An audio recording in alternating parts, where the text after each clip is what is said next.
Well, hello, folks, and welcome to the Benjamin Z. Miller Investor Networking Group. It is so good to see everyone here. We've got investors from around the world, and we've got a fantastic topic this evening that we are going to be discussing. We are going to talk about a type of real estate investing, a category of real estate investing called net lease. You may hear people talk about a triple net lease, a double net, a single net lease.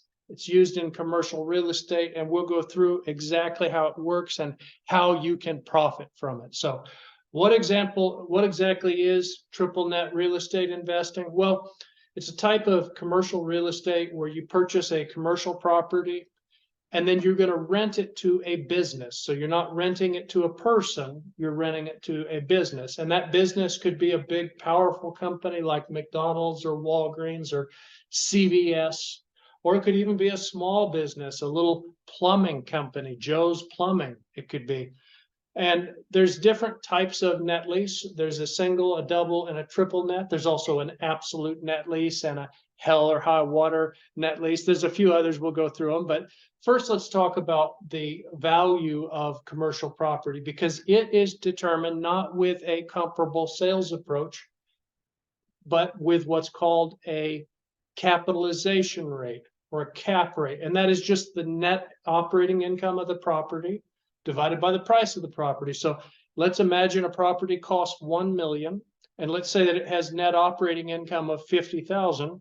Well, you're going to take the net operating income, $50,000, you're going to divide it by $1 million, you're going to get an answer of 0.05, or a 5 cap. That's called a 5 cap. Or if you had 100,000 in net operating income on an asset that cost $1 million, that would be a 10 cap. So that is how that works. And this is something that's relevant because in commercial real estate, they use a cap rate. There's only one time when they use the comparable sales approach in commercial real estate, and that is when the building is vacant. When there is no tenant, when it's completely vacant, then they can use a comparable sales approach where they compare vacant building number one that was this many square feet sold for this amount, and vacant building number two that was this many square feet sold for this amount, these comparable things. So, but once the building is leased, all of a sudden that valuation is no longer used, and instead what's used is the capitalization rate. Now, new investors, they hear, well, net operating income, I like that, I want a lot. So they start thinking, I need a high cap rate property. That's the first bell that goes off in their head. They think, I need a high cap rate because then I'll make more money. Because if I invest $1 million, I'd rather get 100,000 than 50,000. That's what the new investor thinks. And that's why they're a new investor. The reason that doesn't always work out so well is there's a relationship between the quality of the asset, where the higher the quality of the asset and the tenant that's backing that asset, the lower the cap rate. So if it's what's called a trophy asset, a beautiful trophy asset, it's going to have a very, very low cap rate. It might have a low cap rate of 2 or 3. Whereas let's imagine that it's a package of rental homes in the ghetto. Let's say there's some old landlord that once a year bought a property in the ghetto, and after 20 years he got 20 of them, and he's charging a really high rent, and he's so proud of himself. He's telling me, I use the 2% rule. I use the 2% rule. He's so proud of himself. He's like, look at my package. And what he's got there is maybe he's got a 15 cap. Maybe he's got a 20 cap rate.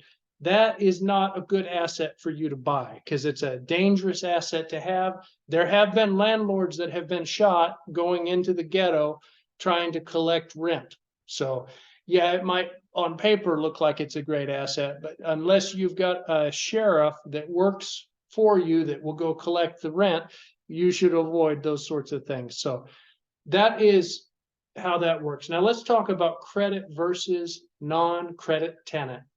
So the short of it is you want the credit tenant. The reason you want the credit tenant is you've got a quality tenant that's always going to pay their bill.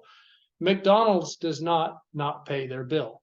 Walgreens drugstore does not pay their bill. If they sign something, they're going to pay their bill. They're a big, powerful company. They care about their reputation. They don't want to get sued over a bunch of things. So they always pay. You know, that's the nice thing. But there's what's called a non-credit tenant.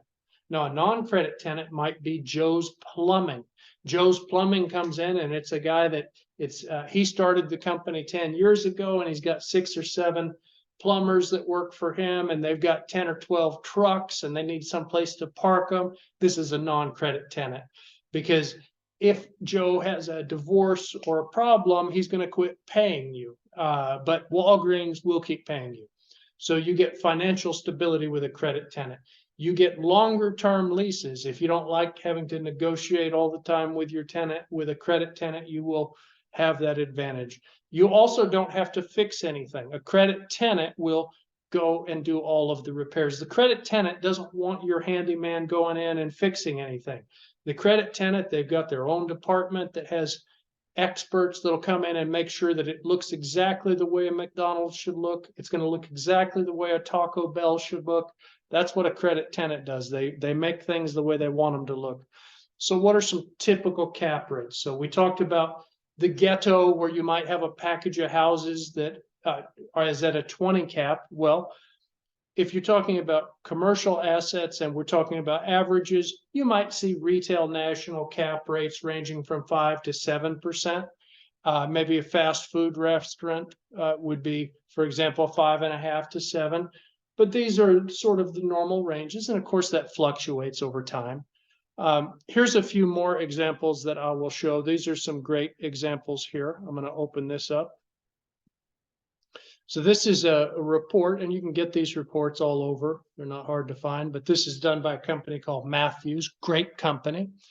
So here you can see 7-Eleven. Well, 7-Eleven has a 4.9%. Auto Parts, 5.95%. AutoZone, 4.75. Bank of America, 5.6. Wouldn't that be great if Bank of America was your tenant? Yeah, that sounds good. They've got to pay you rent or you're going to kick them out. Bojangles, 5.42. Buffalo Wild Wings, 6.6. The point is you can look through these and you can kind of get an idea of what's there, but there's lots of opportunities that are there. So what's different? What if you talk about a single net, double net, triple net? Well, single net, the tenant only has one responsibility, and that's the taxes. So you've got your tenant, and then you've got your bag of responsibilities, and you're going to take one thing out, the taxes, and you're going to put it on your tenant's back. Oh, well, that's good. Now you don't have to deal with it. Your tenant has to carry around the taxes. But you know what would be better? What if you could go to your bag and take out a second responsibility of they also have to pay the insurance, because you don't want to pay the insurance. Okay, boom, put the insurance on the tenant. Now you've got a double net lease. All right, you're feeling pretty pleased with this as the landlord. What about if you could also put the maintenance on them? Wouldn't that be nice if you didn't have to fix anything? Okay, boom. Now you've got a triple net. You've put a triple net on them. Okay, so that's great, but what if the building burns down? What if the building burns down? What happens then? I mean, wouldn't the tenant be able to not pay rent? Because if there's no building, can't they stop paying rent? Well, welcome to the absolute triple net. Welcome to the bond lease, and welcome to the hell or high water lease. If you sign one of those, the tenant still has to pay, even if the building burns down. So you're well taken care of if you're a landlord in that situation. So why is a net lease better than a bond? I mean, a lot of people are saying, well, gee, it just sounds to me like a bond. Well, there are some differences. With a bond, you don't get any depreciation. You're not going to benefit from any depreciation on your tax return if you buy a bond. Now, bonds have their place. And if you want a good bond, you should get in touch with me. I can talk to you about Alamo Mortgage Holdings and Andesite Blue bonds. These are corporate income bonds that are fantastic. Just reach out to me, Ben at benjaminzmeller.com. The other thing is, with net lease, capital appreciation you benefit from at exit. So if the building was originally worth $1 million, in 10 or 15 years, it might be worth $2 million. Doesn't work that way if you buy a bond. You're just going to get your money back.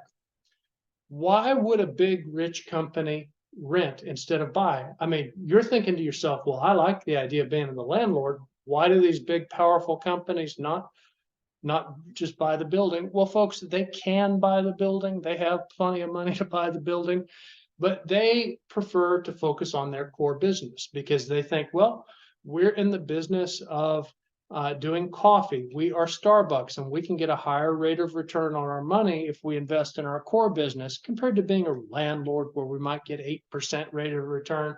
I'm going to stick to the coffee business. That's what they say. Okay, let's take an example of a high quality tenant. We're looking at a triple net example. This is a McDonald's that's in Florida. Notice the cap rate over here, 3.85%, very low cap rate, but that's a high quality tenant. So 1.659 million is the asking price. The cap rate is 3.85. The income that property is projected to generate is 63,872 because you multiply. So if you were to buy that building, you would get 63,872 in annual income and a monthly payment of 53.23. Okay, what about a low quality tenant? You know, this is what gets all of the new investors is they get addicted to chasing that cap rate. They are like a dog that is chasing around a car bumper. They get so excited that they're chasing this thing around and they're going to catch it. Well, you can definitely catch a high cap rate. This is a 25% cap rate, and it's a low quality tenant. I don't know this company, but this building costs $800,000, and they are advertising that if you purchase this red building for $800,000, you will get a 25% cap rate. So they're saying buy this for $800,000 and you will earn every year $200,000 in rent. Well, that sounds amazing. So that would mean you got a monthly payment of $16,667. Judging from that building, it doesn't look like it's on a busy road, but it is offering a 25% cap rate. I wonder if it's the owner of the building that's selling the building, and the owner of that building has a fireworks stand. It might be. It looks like your tenant is a fireworks stand. So if you purchase that, you are taking some big risks that they're going to be able to pay that $16,667 per month. What if they do that for a month or two and then they announce the fireworks company went out of business? We're sorry, we can't pay the rent, but you just paid them $800,000. Something to think about. All that glitters is not gold. Okay, so let's take an example of a vacant building. Imagine this scenario. We've got the building on the left, the vacant building. Let's say that it is priced at $400,000. Say you go and you negotiate and you buy it for $400,000 because it's vacant. You're like, it's vacant. There's no income. I'll pay you $400,000. So the seller sells it to you. Now imagine that you're there and you are like, you know, I should get a tenant. And you call up and you say, hey, does anyone want to rent this building? And all of a sudden you get lucky. You hear a truck drive up and it's Joe's Plumbing. And Joe gets out and he says, hey, I like your building. Can I rent it? And you're like, well, yeah, Joe, you can rent it for $10,000 a month. You can put your plumbing company here. And Joe says, well, that's perfect because we got 12 trucks and I got a whole crew and we want to use it. We're like, great. How about you sign a 15-year lease and I'll lease it to you? And Joe says, sounds good because I'm not moving anywhere. So you sign that lease with Joe, and guess what? Now your building is no longer worth $400,000. It's worth $800,000. Wait a minute, it doubled in value? That's amazing. A piece of paper just made it double in value? Amazing. And that is because you now have an income generating property. It went from a property generating $0 a year to a property generating $120,000 a year in rental income. That's better. But now, what could make it better? Imagine if instead of Joe driving up with his plumbing truck, you got some guys with suits that call you up and they want to look at the building and you show it to them, whatever. And guess what? It turns out to be Dollar General guys, and they're there with their suits. And they say, you know what? We like your building. We'd like to rent it. And you say, well, I don't know about that. Joe said that he would pay me $10,000 a month. Are you going to pay me more? And then Dollar General guys, they laugh and they say, no, we're not going to pay you more. We'll pay you $10,000 a month, but we're probably going to be better as a tenant for you because it'll make your building worth more money because we have a lower cap rate. They'll probably explain that to you. And if you lease it to Dollar General, your building went from $400,000 to now it's worth 1.6 million. So lease it to Joe, it's worth 800,000. Lease it to Dollar General, you hit the jackpot, it's worth 1.6 million. That is exciting, and that's how it works. And that's why it's important that if you have a vacant building, you find the highest quality tenant you can, and you not get confused, because the rents may be equal, but the value of the building won't be equal on appraisal. So why net lease? Very reliable income. With a strong credit tenant, your income's coming in reliably. Often you don't have to do anything like a normal landlord, no or limited landlord responsibilities. Fantastic. Here's an example of a LOI on a deal. I'm going to just show this here. It might be interesting for people. When you purchase a net lease property, the normal way this begins is you submit what's called a letter of intent. And here is an example of a letter of intent. This was on a Dollar General that was located in Abilene, Texas. The price of it was $1.695 million, and earnest money was $10,000. And there was a 45-day inspection period, financing to be determined, and then it had some other things with the transaction costs. But this is how the process starts. This is before you have an actual contract. This is called a non-binding letter of intent to purchase. And it's what your first step towards purchasing net lease property. So I'm gonna stop there because we're kind of short on time, but I'll get a copy of all this. But one or two other slides. Are net lease deals syndicated? Yes.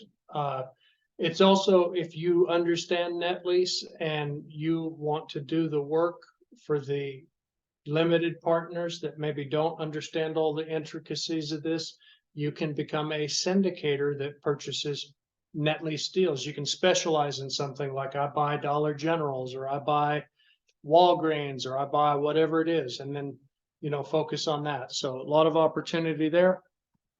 What sort of investors like net lease? Okay, so one category is older investors that are very risk averse.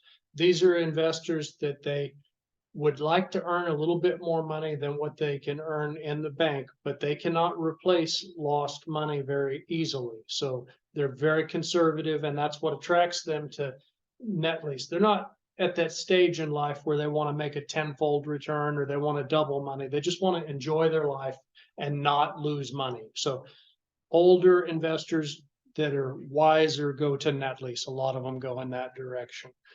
And then the other category are big pension funds. Pension funds just love to chow down on net lease. Oh, they love it so much. It is fantastic. They are gobbling up trillions of dollars. The assets under management with the world's largest pension funds totaled 19.5 trillion. And you are talking about all sorts of net lease that is in that mix. Few reminders. The sign-in sheet, please take the time to fill out the sign-in sheet. I think actually everyone here has already filled it in, so we're good. And if you have any friends or colleagues, you feel free to invite them next week, because we'd love to have new people here at the Benjamin Z. Miller Investor Networking Group. I am also available for mentoring. If you're watching this on the internet and you're thinking, boy, you know, I wish I had known that years ago that I could get rich off of a vacant building. Why didn't anyone teach me that in school? You should call me. You should get in touch with me. I'll offer mentoring, and I can get you on the fast track to success with Benjamin Z. Miller Mentoring. Very good. So that is it for our presentation. I'm going to go ahead and stop the presentation, stop the recording, and open it up for any questions.